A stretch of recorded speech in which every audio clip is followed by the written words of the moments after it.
With another year full of animated movies reaching its end, it's time to once again celebrate what these talented filmmakers and artists brought us. 2022 saw the return of some familiar characters, stories that took us to other worlds, and plenty of stop-motion delights. Whether seen on the big screen or watched on a streaming service, these films continue to prove why we're currently living in a golden age of animation. And so here are my personal favorite animated movies of the year. Hotel Transylvania, Transformania. Ever since I saw the first movie in this series of famous monsters residing in a hotel, I've had a great time getting to know them as they partake in various comedic escapades. This was announced as the final Hotel Transylvania, and while I would have been happy to see Sony Pictures Animation continue to produce more of these, I also admire their restraint at stopping them here. The zany animation employed by Genndy Tartakovsky in their earlier films remains, with new directors Derek Drymon and Jennifer Klusker finding so many funny ways to distort and play around with these elastic and energetic characters. I just love watching the ways Dracula, Mavis, Johnny, and the rest of the Hotel T crew move around the screen. The idea of the monsters becoming human offers a lot of comedic potential, which the film takes advantage of. Most of the joys of this film, much like the previous ones, do come from feeling like you're just hanging out with this wacky group. In addition to the animation, this has always been the thing that has endeared me to Hotel Transylvania, and this becomes a nice final bow for the franchise. Minions: The Rise of Gru. Another off-the-wall, crazy comedy, this Despicable Me prequel finds plenty of funny uses for those gibberish-speaking Twinkies and embraces how chaotic they are. The decision to have a younger Gru be a central part of the plot also works, and it's great seeing how much they look up to their aspiring villain. Kyle Balder and the Illumination animators give so much character to those minions to the point where the three main ones are even easily identifiable. That's quite the impressive feat. The filmmakers come up with so many inspired sequences, with one on an airplane being the highlight. The various gadgets and other contraptions that appear in this supervillain-populated world also showcase the talents of the design team. There's a universal quality to the humor of the minions, which is nicely shown throughout the film. I also like the bond that Gru forms with a new mentor, and the importance he recognizes in the minions in his plan for supervillainy.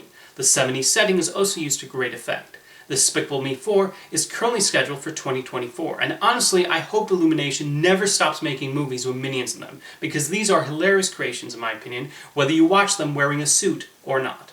The House. A British stop-motion animated film released on Netflix, this anthology film presents three distinct stories with their own intriguing concepts. The first segment has a horror vibe to it with the right creepy atmosphere. The second segment, my favorite of the three, tells a comedic story of a mouse trying to sell a house, and we see the stressful effect this has on him as he tries to get it in tip-top shape. The way the story unravels is quite inventive, and they find some creative and funny angles of it. The third segment, dealing with a house in the middle of a flooded environment, also goes down some interesting roads. The detail in the production design is impressively done, and the animation on the characters who make their way through this house in different eras is an example of the appeal stop-motion has. I love how you can see the animator's fingerprints all over them. There is often a surprise around every corner of this movie, and that adds to the intrigue. The House is definitely worth seeking out on Netflix if you're looking for something different. Paws of Fury, The Legend of Hank. One of my all-time favorite comedies is Blazing Saddles, directed by Mel Brooks. The notion of remaking it as an animated movie with talking animals seems like a strange one, but I honestly had a good time with Paws of Fury. Directors Rob Minkoff, Mark Kotze, and Chris Bailey embrace the Brooks-style meta-humor of the classic Western spoof with all sorts of delightful fourth-wall breaking gags.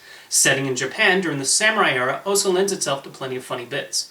The movie reuses several jokes from Blazing Saddles, and part of the fun for me was seeing which ones were utilized here. Even jokes that have no place in a family film with talking animals, they managed to find a clever spin on them. And of course, we do get a great fart joke, because it would be strange to remake Blazing Saddles and not include at least one. The themes on prejudice and I see transfer to this film too.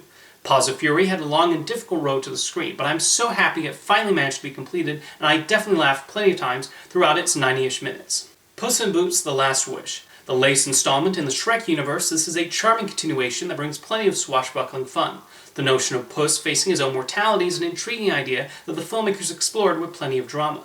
However, the comedy more than works as well, with the biggest laughs coming from an excitable therapy dog. Joel Crawford directs the action scenes with gusto and energy and is not afraid of earning that PG rating. The animation style has a nice painterly quality that fits with the world and the mission the characters are on as they wind up in pursuit of a map. Other characters like a cricket, Goldilocks, and a wolf out to get Puss also leave a memorable impression. There's plenty of creativity around every corner in the film, expands the fairy tale world occupied by the characters in the Shrek universe. The result is ultimately a solid escapade with enough humorous moments, major stakes, heartfelt scenes, and fairy tale magic to get by. Chip 'n Dale: Rescue Rangers. A humorous satire, and Hollywood director Kiefer Schaffer and his team got plenty of laughs out of this Roger Rabbit-like concept. Despite the meta nature of the movie, Chip and Dale remain the familiar characters we know from the Disney afternoon show, with John Mulaney and Andy Samberg giving great vocal performances. The filmmakers made sure no stone was left unturned in making sure every part of the animation industry was represented, with other companies even allowing their characters to appear in this Disney movie. Part of the fun does come from spotting the various licensed characters who appear, but the title protagonists still remain the focus. It was also nice to see the original movie, Sonic the Hedgehog, get some kind of redemption here. The film touches on a number of ideas in interesting ways. For one, we have Disney taking revenge on all those cheaply animated knockoffs of their movies. The film also takes Hollywood to task for how they treat former stars. Even Disney is called out for the way Bobby Driscoll was unfairly treated.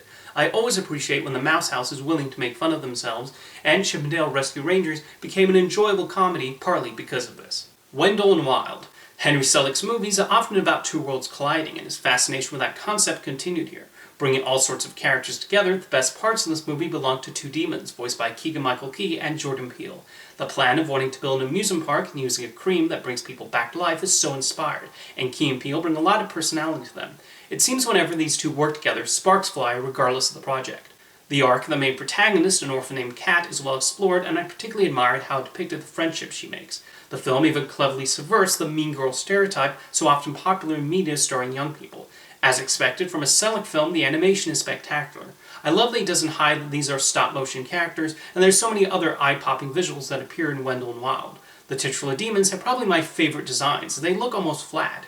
It's been too long since we last saw a Henry Selick movie, so I'm really glad Jordan Peele and Netflix came forward to help him bring his latest visual delight to the screen.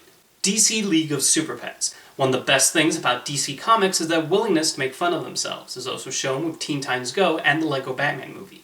DC League of Super Pets is another example of this, although Jared Stern also creates an entertaining superhero movie in his own right. Showing Krypto's relationship with Superman leads to a solid arc for him, and I really enjoyed seeing his interactions with a dog named Ace. Stern has fun with applying the familiar dog traits to superheroes, and there are plenty of moments in Super Pets that made me laugh. Superman and Batman don't get shortchanged either, and they get times to shine as well. Casting Keanu Reeves as Batman was especially inspired, and he's given some great lines. The central villain, a hairless guinea pig, actually becomes a legitimate threat for the heroes, so there's certainly stakes, and I liked how the film connected her with Lex Luthor. Stern's direction brings the required zippy energy, and I like how the artist gave it the look of DC Comics. However, they also play around with the designs of these famous heroes, with Batman's look standing out the most. I found DC League of Super Pets to be a delightful take on these heroic animals and a fun addition to the DC Comics canon. My Father's Dragon. This movie felt like a children's storybook come to life as director Nora Twomey whisks us away to this island full of talking animals and an excitable dragon. Based on the book by Ruth Stiles Gannett, Twomey and screenwriter Meg LaFowl do a really good job of setting up the main character Elmer and the problems he and his mother are dealing with. There's immediately a sympathy that has us hoping things turn out well for them. The growing dynamic between Elmer and Boris the Dragon is well portrayed, and I liked how the movie basically follows them as they go from one part of the island to the next. The talking animals on Wild Island have a lot of personality and creative designs, especially a family of crocodiles who look like no other crocodiles I've seen in animation. I appreciate the depth given to the antagonists. You'll understand their point of view even if they go about it the wrong way and why they make certain choices. This is particularly shown through a gorilla, with his grumpier monkey companion also being properly fleshed out. Cartoon Saloon has made a name for themselves by producing adventures involving child protagonists maturing in unexpected ways, and My Father's Dragon continues in that tradition. The Sea Beast. A nod to classic adventure yarns, Chris Williams crafted an entertaining voyage involving some wonderful monsters and touching on interesting themes about myths. The growing bond between a young girl named Maisie and a sailor named Jacob is well portrayed, and I like seeing their friendship evolve over the course of the story. The sea beasts and other creatures that appear have a lot of charm and are brilliantly designed. The main one, a big red monster, has a lot of personality as well, and that's a credit to the animators who helped bring it to life. The action sequences, many out on the water, are expertly directed by Williams and have the needed level of excitement. There's also a fun sequence on an island. One of the things that most impressed me about The Sea Beast is how it tackled the subject of propaganda. Too many people have this stubborn belief about something entirely based around what they're told that frames it as black and white when it's usually a lot more complex. I like how the film addressed this as the characters learn more about the history of these battles. The Sea Beast served as a very good throwback to Robert Louis Stevenson type adventures while also making it contemporary. Apollo 10.5, A Space-Age Childhood. Richard Linklater's third movie using rotoscoping he managed to create an involving story of just his characters living their life. As narrated by Jack Black, it's a nostalgic remembrance of the late 60s and the excitement over the space race. Strangely, part of what makes the film work is the lack of overall conflict. The biggest problem that happens involves fighting over the one television set in the house. The film is a celebration of what the engineers at NASA accomplished and gives a good idea of why the moon mission was so awe-inspiring at the time. Linklater also portrays the general outlook of other world-changing events from the perspective of those far removed from them, while exploring the impact of movies and television from that decade. The rotoscoping allowed him the freedom to recreate the time period to his exact specifications, and the use of colors does provide a pleasing aesthetic. Apollo 10.5 is not a plot-heavy film, and that's okay. Not every movie needs a grand story. As long as the characters at the center are interesting, a film can be entertaining even when just watching people living their mostly drama-free lives. The Bad Guys. Pierre Perifal took a lot of inspiration from Quentin Tarantino movies in mounting this adaptation of Aaron Blabey's book about a group of criminal animals. There's a delightful snappiness of the film and the way the filmmakers put together the heist scenes. The humor delivers with even a running fart joke producing laughs, and it's great watching the titular bad guys find their good sides. The partnership between them is really well done, as we understand why they work well together. Wolf gets the most development, but the other members of the group are also given distinct personalities and their own interesting problems to resolve. The animation is another key reason why the film delights. You can definitely see the influence from European comic books and Japanese anime in the characters' poses, movements, and facial expressions. I'm a huge fan of this recent trend of computer-animated films borrowing more from comics and hand-drawn animation. The world created here is vibrant, and the action sequences are appropriately energetic. The Bad Guys is ultimately an appealing take on the crime film, made even better by its clever animation style. Marcel the Shell with Shoes On. A very sweet mockumentary, Dean Fleischer Camp, along with Jenny Slate, successfully take the viewer into the life of this little shell. I have a fondness for stories about tiny beings navigating a big world, and part of the enjoyment of this film comes from how Marcel interacts with various household objects. The filmmaker displays creativity nicely, along with a touching arc of him trying to locate his family. His relationship with his grandmother provides much of the heart of the film too. Marcel the Shell explores the price of internet fame as he becomes an online phenomenon, and he comes to realize the emptiness of it. That allows the film to serve as an interesting commentary on our modern social media-driven age. Fleischer Camp plays around with the documentary form in inventive ways, with Kirsten Lepore and Steven Chiodo do an impressive job of supervising the stop-motion animation. There have been questions about whether this counts as an animated film, but I think it absolutely does. The focus is almost entirely on the animated characters, while the humans exist primarily in the background.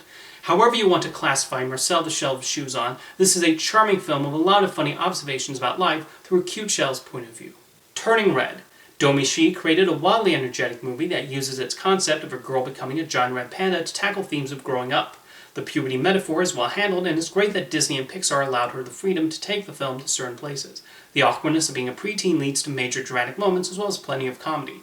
The decision to set the film in Toronto in 2002 adds an additional amount of charm to the movie, and I love how much she embraced the time period.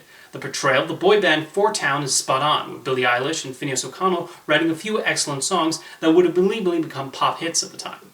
The mother-daughter relationship is well portrayed as the film highlights their flaws and the difficulties of their communication. I also appreciated May's friendship with her three buddies and the support they show for her with her transformation.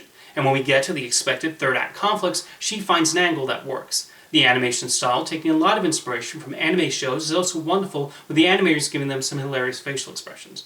I thought Turning Red tackled its themes in a universal way and joins other recent films like 8th Grade as one that will be especially important for girls to see. Lightyear. Taking the character of Buzz Lightyear and putting him in an exciting science fiction adventure, Angus MacLane crafted a film that gave me exactly what I was hoping for when the project was announced. The idea of having Buzz deal with time moving past him and his obsession with trying to succeed in this mission was really inspired, and its arc was excellently developed. He is clearly determined to help his crew, but becomes so focused he loses sight of the bigger picture, and this was such a great direction to take this Space Ranger. The scenes set in space are spectacular to look at, especially if you got a chance to see the movie in IMAX, and the action scenes have the required thrill. I liked how it portrayed the friendship between Buzz and his commanding officer, along with a scene-stealing robotic cat. There's humor gained from the aspiring space rangers Buzz meets on his journey, but they also have actual personalities, instead of just being joke machines. Meanwhile, Michael Giacchino's score had the right sense of futuristic wonder. In many ways, the excitement people got from Top Gun Maverick is comparable to how I feel watching Lightyear. Science fiction is one of my favorite genres, and this has plenty of the hallmarks that make me enjoy coming back to these films set in the future. And my number one favorite animated movie of 2022 is Pinocchio. Guillermo del Toro and Mark Gustafson took a story we're all familiar with and gave it a fresh spin. Placing the wooden puppet in a fascist environment not only fits thematically with Del Toro's previous work, but portrays the coldness of such a mindset. I like how Pinocchio and Geppetto's relationship initially starts off difficult, with Geppetto even saying some hurtful things, but the film develops them in a natural way that allows you to endear to both. The carnival owner becomes a truly despicable villain with the way he seeks to control Pinocchio, and the cricket also proves to be a dynamic character as he attempts to help the sentient puppet. The stop-motion animation fits the story exceptionally well, and the songs that pop up are especially nice, my personal favorite being My Son, sung by Geppetto. The film touches on death in creative ways and the emotional aspects delivered. This is a version of the story where so many are trying to get a hold of Pinocchio for their own purposes, and Del Toro and his co-writer Patrick McHale figured out how to handle the episodic nature of the story. This ultimately becomes a clever reinvention of Carlo Collodi's famous tale while also tackling the evils of fascism. As always, next year we'll see so many promising animated films being released. As usual, we'll get to see the return of familiar characters like the Trolls, Teenage Mutant Ninja Turtles, Spider-Man, Paw Patrol, and Aardman's Chickens on the Run. The Super Mario Brothers will be leaping to the big screen too, courtesy of Illumination Entertainment. Disney will be releasing their next animated musical, this one about a wishing star, and Pixar is a story about elements falling in love. Skydance Animation is their own musical about a magical kingdom, and Illumination will release a film about migrating ducks from the director of Ernest and Celestine. Blue Sky's last movie, Nimona, is also set to stream on Netflix next year, while Hayao Miyazaki's new movie, How Do You Live, is the latest to come after his retirement. I'm looking forward to seeing all these and whatever other animated films come out in 2023. Now let me know in the comments what your favorite anime movies of 2022 are, and I'll see you next time.